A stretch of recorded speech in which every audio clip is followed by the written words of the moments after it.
This is Agriculture Today, and I'm Shelby Varner with the K-State Radio Network.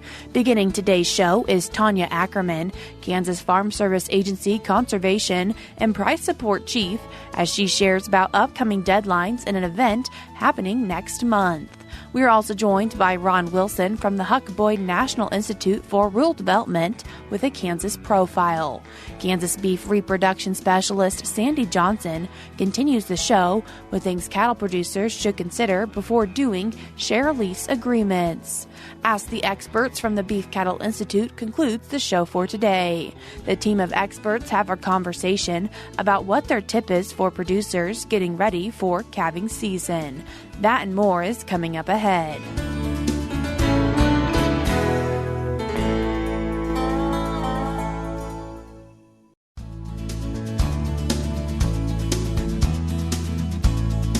You're tuned in to Agriculture Today, and we start our Wednesday show with an update from the Farm Service Agency. And this week, we're joined with Kansas Farm Service Agency Conservation and Price Support Chief, Tonya Ackerman. Tonya, thanks for joining us today. Hi, Shelby. Thank you for having me. Tonya, a lot of upcoming deadlines, and the first one revolving around a discrimination program. Yes, the deadline for the Discrimination Financial Assistance Program is January 13th, and that's right around the corner. And that is if you have felt you've been discriminated against in any USDA farm lending programs prior to January 2021. Again, the deadline for that is January 13th, 2024. You can get information at their website, which is 22007apply.gov. And there are 3 ways to apply. You can apply online, you can mail in your application, or you can actually drop that off at a USDA service center. And we've talked quite a bit about this, so really just reminding people that it is coming to a close here soon. Yes, that is correct. Thinking about some more upcoming deadlines, and one of them revolving around dairy. Yes, with the continuation of the Farm Bill for a year, the extension, due to some statutes, we know we will have a DMC sign-up. DMC is the Dairy Margin Coverage Program, which is for the dairy producers. We are going to be having a sign-up for 2024. We do not know those exact dates yet, so kind of stay tuned for that information to come out. And where's a good place for people to stay tuned to and keep up to date when it does come out? You can always go to your local FSA office and get that information. There's also another program similar to DMC with the deadline, and what is that one? Yes. Also, this Farm Bill requires a CRP sign-up every year. Therefore, we will be having a CRP sign-up this year as well. Again, we don't know the deadlines yet. We don't have the information, but we do look forward to those sign-ups for those 2 programs coming soon. Also wanting to mention an upcoming conference that we've talked a little bit about here on Ag Today, and that is the Women Managing the Farm Conference. Yes, Women Managing the Farm Conference is coming up next month in February. It is the 14th through the 16th of February here in Manhattan at the Hilton Garden Inn. And we're excited because this is our 20th year of the conference. It's kind of a celebration, we feel like. The theme this year is RISE, R-I-S-E, RISE. They are doing a pre-conference on Wednesday afternoon, which they usually do. This year, they're doing Rise and Renew, which is a wellness and resetting in agriculture theme, kind of doing some mental health and wellness, which seems to be very prevalent in today's world. And then we're doing something new on Wednesday, too. It's called the Sunflower State Showcase. And so what we're doing is we're having 6 different spots, and then we're actually giving you a ride to the conference, and we're going to stop off at a couple different tourist places and get you exposed to some different agriculture that you may not be used to around the state. The pickup points are going to be in Waukene, Hayes, Kinsley, El Dorado, Stockton, and Garnett. So you'll meet there, and you'll have 2 stops along the way before you get to the conference. So we do all the driving for you, and you get to know some people in your area. I do want to mention that both pre-conferences are $25 additional, in addition to the main registration. There are also some pretty great sessions within the conference as well. Yes, we have a lot of sessions. Our keynote speakers this year are going to be Mark Mayfield, Matt Roberts, and Kim Bremer. We're going to have several kind of tracks you can follow, where you can follow, like if you want to do livestock or if you want to do crop production, or, like transitioning farms, financial information like that. So we've got some different tracks you can follow, but you don't have to follow those throughout the conference. You can attend whichever sessions you'd like to. As we're talking about the Women Managing the Farm Conference, really a great opportunity for women across the state to get together and ask each other questions, as well as maybe be able to ask questions to some FSA folks. Absolutely. There's going to be plenty of vendors and booths to visit, a lot of USDA and other vendors as well, other sponsors. It's a great time to go out and network and get to know people across the state. And we actually have networking sessions built into the conference. One will be on locality, so you'll get to meet some people in your area of the state. And the other one's going to be kind of more of a demographic, like if you're in the ag industry or if you're on a farm or if you're in the financial end of it. So we've kind of got some built-in networking built into the conference schedule. If people would like to learn more about this event or get registered or look into the scholarship, where can they do that? You can go to womenmanagingthefarm.com to get the whole schedule, and you can register there as well.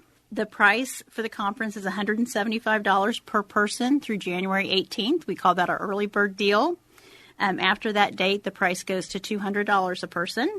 And the Hilton Garden has reserved a block of rooms until the 18th of January. So you can call them and let them know you're with the conference, and I believe they give you a bit of a price break on that. And another nice thing is we do have scholarships available until January 15th. So you can go onto the website and register for a scholarship. So if we can kind of help you out. I know things can be tight sometimes, and maybe you can afford the hotel but not the registration. So, and we always try to send several people to the conference on a scholarship. And the way we get money for the scholarships is through our silent auction. So the money from the silent auction pays for the scholarships. So that's a nice way to kind of give back. And last year we introduced a student rate, and that was a hit. So we went ahead and decided we would do that again. So if any students would like to attend the conference, they can register as a student at $75 a person for the conference. And once again, could you just give us a quick reminder about what is that web address? Yes, that address is womenmanagingthefarm.com. Tonya, I appreciate you taking the time to join us today and share with us some information from the Farm Service Agency, as well as giving us another preview for the Women Managing the Farm Conference. Thank you so much, Shelby. That was Kansas FSA Conservation and Price Support Chief Tonya Ackerman. I will put links to all the resources that she mentioned in today's show notes on agtoday.net. Before we cut to a break, we're now going to be joined by Ron Wilson from the Huck Boyd National Institute for Rural Development as he shares a Kansas profile. This is Kansas Profile. I'm Ron Wilson, director of the Huck Boyd National Institute for Rural Development at Kansas State University. The Dodge City Classic Car Show is coming to an end. It's time for the prizes to be presented to the winning entries. The Classic Show winners are receiving unique handcrafted trophies. Who produced them? A remarkable craftsman in rural Kansas. It's today's Kansas Profile. Darrell Hinton is the founder of Duck Creek Custom Metal, the business which created these beautiful, unique trophies. Darrell's grandfather and great-uncle had a long-time plumbing business in Manhattan, where Darrell's dad grew up. Darrell's father then worked for several cooperatives around the Midwest until he was located at Dodge City. When the time came to move again, his father said no and decided to stay put. His father worked in construction and then established his own plumbing business in Dodge City, where Darrell was born. Darrell grew up in Dodge City and attended K-State before coming back home. He joined his father's plumbing company. I took a temporary job with my dad's business, Darrell said. 30 years later, I still have it, he said with a smile. Hinton Plumbing Service in Dodge City was recently voted the best area plumber in the local newspaper's Best of the Best Reader's Choice Awards. Darrell enjoyed designing and building things with metal. In 2010, he and his wife moved outside of Dodge City to a home with a really nice shop.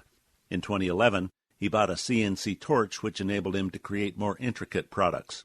He started making parts to rebuild Jeeps, but people started asking him for more artistic designs. Darrell's wife does quilting. I noticed she would sew pieces of fabric together to make something new, Darrell said. I wondered if I could do the same kind of thing with pieces of scrap metal, he said. Darrell had scrap metal left over from other projects. Instead of selling it as used iron, he welded those pieces back together. I found an original picture of a horse and a rider on a hill, Darrell said. He welded pieces of scrap metal together and created a large metal silhouette with that design. This structure was massive. The rider was 10 feet tall and the horse was 12.5 feet tall. All told, the structure weighed 760 pounds, but people loved it. Soon people were asking if he could make special designs for them. Because Darrell and his wife live on Duck Creek Road, he named his enterprise Duck Creek Custom Metal. Today, Duck Creek Custom Metal offers CNC plasma cutting, computer-aided design drawing, and welding. I enjoy building stuff for people, Darrell said. He built the equipment for an 18-hole disc golf course in his community. Daryl does such projects as signs, trophies, entryways, and fences. For example, he's designed and produced trophies for the Dodge City Classic Car Show, the Kansas Cowboy Hall of Fame inductees, and the off-road motorcycle race from Garden City to Dodge. They seem to like them so much that they keep coming back, Daryl said. After a catbacker auction in Dodge City, one of Daryl's friends asked if he could make a paracat design, so Daryl got a permit to do so. Besides paracats, he makes signs with wildlife, faith-based themes, and much more. One project was built for a customer who spends summers in Kansas but winters in Florida. That customer asked for a metal sign with 2 images flanking their family name. One image was a palm tree and the other a tornado.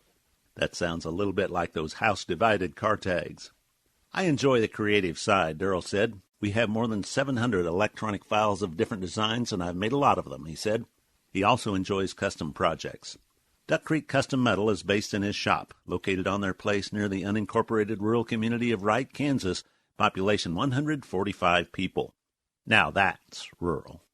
It's time to leave the Dodge City Classic Car Show, where the winners were presented customized, handcrafted trophies designed and built by this rural Kansas craftsman. We commend Daryl Hinton for making a difference with his skill and craftsmanship. I think this is classic. For the Huck Boyd National Institute for Rural Development, this is Ron Wilson with Kansas Profile. Once again, that was K-State's Ron Wilson from the Huck Boyd National Institute for Rural Development. In today's show notes on agtoday.net, I will also put a link if you'd like to check out more Kansas profiles. We're cutting to a short break now on Agriculture Today, but stick around because we have more for you ahead.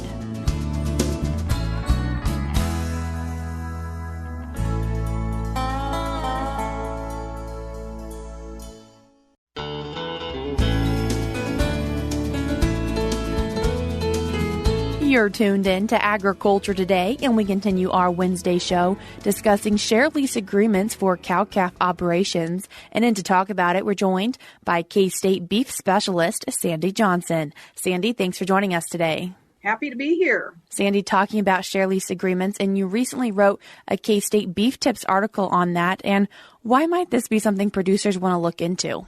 Well, sure. You know, there's when cattle prices are high, often there's people thinking about getting out of the business. And by the same token, there are people that can see profitability in the business. And so interests are shifting. And from those perspectives, a cow owner may want to be looking at getting out and transfer that ownership over time and be able to retain some income without providing the labor. And conversely, there could be an individual that has some labor, you know, I can manage a few more cows than I'm doing, or they want to get started in the business. And so those are the most common reasons that people look at trying to set up these arrangements. And obviously, it takes 2 parties that have mutual goals that can feel like they're comfortable working with each other. And these agreements can come in a few different forms. Right. You know, if we think about crop production, that's a common cash lease thing, but there could be other management type agreements or profit sharing agreements. And if we just talk about those briefly each, you know, the cash lease, we would do that really by the enterprise, because if we're involving land and machinery and cattle, trying to put those all under one umbrella under a cash lease, you kind of get into the situation of, well, I'm probably a little bit ahead on that one, a little bit behind on that part of the deal. And so, you know, what's this segment of it worth on a cash lease basis? The next segment by enterprise to do that cash lease. And then, you know, a management type agreement might be, maybe it's something in your family, somebody wants to gradually transfer the herd over. So you're caring for these cows. And, you know, each year you get X, you know, whether it's replacement heifers or cows, you're gradually transferring that over. And then the thing to think about with that is you want to make sure that as that is happening, that some of the management decisions then become transferred over with that for the new owner. And then probably the most common type then is really a profit sharing, looking at the inputs of each party. And I think that's probably more common because it's maybe an easier, well, not necessarily easier, but a clearer picture for everybody to see who's putting in what, and we're going to use your tractor half of the time, and my tractor when we need to move snow, or we got to work out all those details, and this type of agreement, shares commonalities with others, but probably is the most common. And you mentioned just a few of those details, but there's really quite a few that people need to think through and work through before they maybe sign and agree to that agreement. Right. You really should expect to put a little time in on setting this up. Have we thought about all the details that might fit, your particular situation?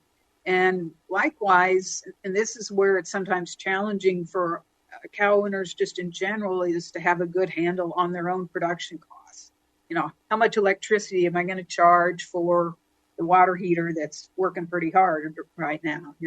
So, you need to look at all those costs and think about the details. When are we going to stop? When are we, is this a 1-year deal, several years?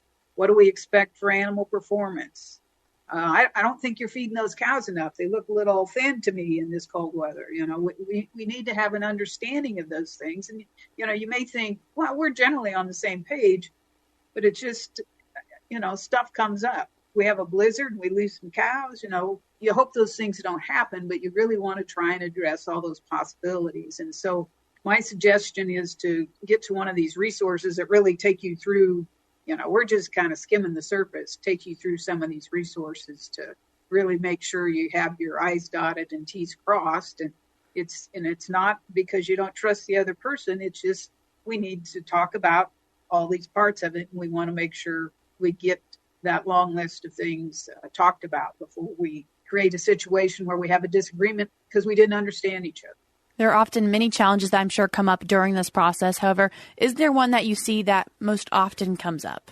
Yeah, I think, that cost part is often a challenge, and we point people to our Kansas Farm Management Association data or our KSU farm budgets to help with that. And then to make sure we're thinking about all those production costs, not only the feed and the vet bill, but we need to make sure we're looking about the investment cost of the capital. There should be labor cost and a management charge included, and that may or may not be in people's heads to begin with. So when we think about these agreements, I'm back in this spreadsheet frame of mind. Here's the cost, and I'm going to do 20% of the feed, and you're going to do 80% of the feed. And then we go to the next line. It's I got an in on the veterinary expenses, so I'll pick up 100% of those, but you're going to, we're going to balance those all out in the end to decide what that proportion should be. And so knowing those costs is really key. Would something like this probably be really important then to have wrote down on a piece of paper and not just talked about then? Right. We really, you need to go through the work of the costs and who's covering those costs, as well as, the legwork to make sure we've got a good handle on those costs going in order to set up what's really a fair agreement. And, don't try and include too much in the lease.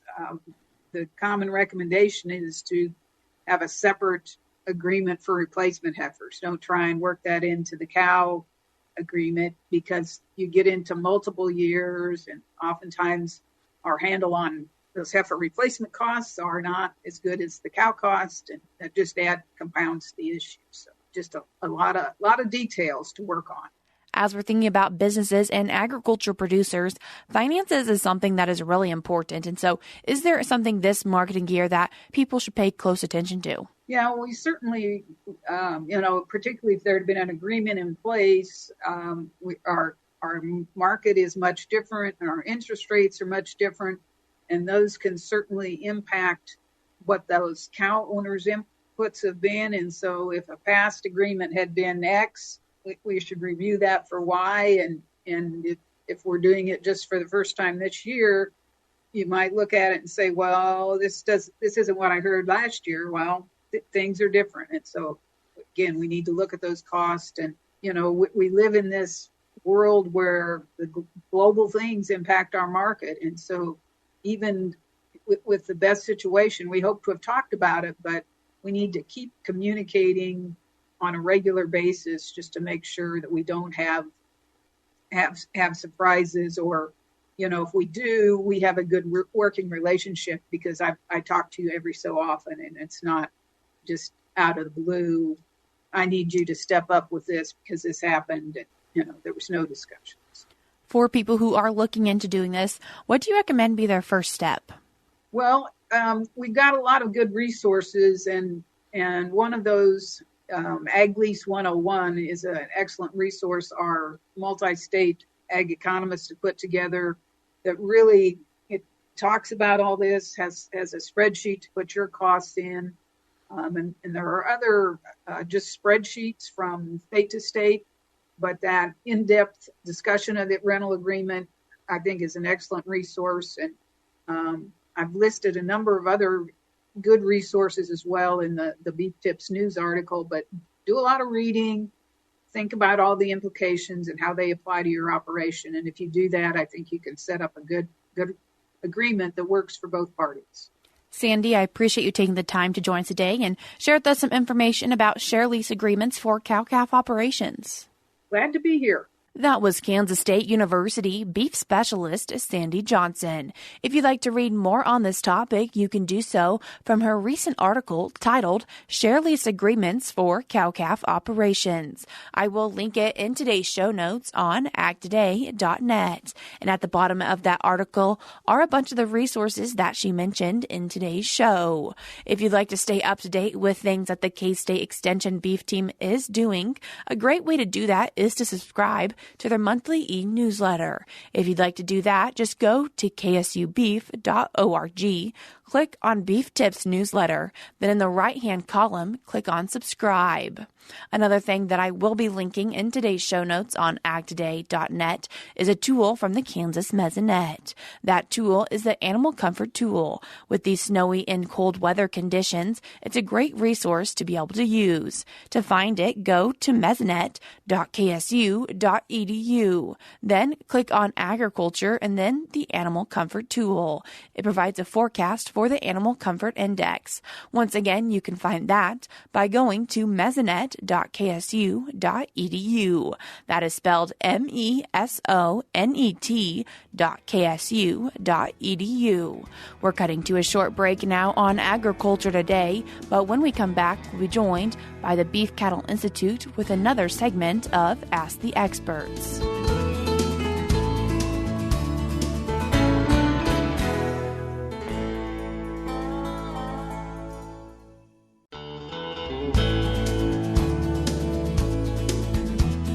You're tuned in to Agriculture Today, and we conclude our show with the Beef Cattle Institute's Ask the Experts. Hi, welcome to Beef Cattle Institute's Ask the Experts. I'm Brad White, and happy to have 4 experts here today because we've got a great question coming up on calving season. We had a listener question, and I wanted to get you guys' opinion on what is one tip that you would give somebody for coming into calving season? Preparation, something you may need to get ready. Bob, I'm going to go to you first. All right, a phone number for your veterinarian. Okay, a phone number for your veterinarian. Brian? Facility walkthrough. A facility walkthrough. Make sure everything's ready. Yep, no loose boards, no protruding nails, preferably clean. Excellent. Philip? Nutrition plan for how you're going to switch cows from a late gestation diet to an early lactation diet, especially over, say, a 60-day calving season. Okay. Dustin? My initial response was going to be have my phone number for my veterinarian on speed dial ready to go. So Bob stole your answer. But he stole my answer. So I would say I have my little calving kit that you guys have talked about in the past. Yeah, have a calving kit in case things go wrong. And if things do go wrong outside before you call the veterinarian, Bob, give me 1 or 2 things you would assess on the cow that's having a difficult birth to say, I need to call the veterinarian. Well, one thing is, if you can go to a calving school, and sometimes K-State Extension, A.J. Tarpoff teaches some of those schools, sometimes your veterinarian can provide that too. So it's really about a little bit of knowledge about how to assess that. And a lot of times it's get the cow caught in a safe facility, put on sleeves and lube up your arms and stick your arms in there and see if you can figure out what the problem is. And again, practice makes perfect, so you might have to do that a few times and not know what you're doing to finally figure out what is going wrong. And if she's not making any progress in how long before... That was my answer. I had a different question for you. Oh, okay. Well, no, because Bob is talking about malpresentation of the calf, but one of the things I would assess is time and progress, right? And so we want to make sure that cows and heifers are on a little bit different schedule, but we want to make sure that they're making consistent progress as they start. So, Philip, you talked about nutritional plans after calving. If my cows are in pretty good shape at calving, after calving, they start lactating, they're going to have higher nutritional needs. Do I need to increase the amount that I feed them, or do I need to add a supplement of some sort if they start out in pretty good shape? So if they start out in pretty good shape, your goal is to maintain that. And so if you're probably going to have to increase the energy concentration of their diet. You're probably feeding free choice hay. They're going to eat all of it that they can anyway, but you're going to have to supplement with some energy to get enough energy into them to maintain that body condition through early lactation. Dustin, when you have done studies in the past, you've looked at different levels of profitability among producers. Those producers keep different records. What are the, top 3 things that you'd recommend somebody writing down during calving season or recording? I mean, this could also go back even a little further, back to breeding season, right? You want to know how many cows, how many calves are born, how that weaning. You want to get to that weaning percentage. So, I mean, obviously that's a little later down. But I'd say, how many calves are born. I don't know if you can record weights or not, but a guesstimate at birth, the dates maybe. So then you can go back after the fact, and if you want to look at, which cows maybe calve towards the end of the calving cycle. Absolutely, because that was one of the big drivers in your differences in profitability is number of calves weaned per cow exposed to the bull the previous season. That was a big difference between those groups. Last quick question, Bob. We talked about assessing difficult calving. When should I intervene? What about a newborn calf? How do I decide if that calf is vigorous enough or not? Do I need to intervene if maybe he's not doing quite as well as I think he should? All right, well, there's actually an interesting paper that came out not too long ago that looked about calf viability. And a couple of things you can do is, first of all, did he have a difficult birth? If so, I'm going to treat that calf as at risk. The other thing you can do is actually just put 2 fingers in their mouth and see how well they suckle. A good, strong suckle response is actually quite positive. And if he won't really suckle on your fingers, even if he is kind of sitting up on his chest and doing all right, that's another calf that I'm going to consider kind of be at high risk. And what would I do then? I might tube feed them. I might give them, milk out the cow, give them colostrum, because what I'm concerned about is them not rising and suckling in a timely fashion, because that's really what I'm trying to accomplish. Thanks, guys. Appreciate you sharing. As always, if you have questions or comments, you can send them to us at bci@ksu.edu. Once again, that was BCI's Ask the Experts. That's all we have for you today on Agriculture Today, but we'll be back with more for you tomorrow.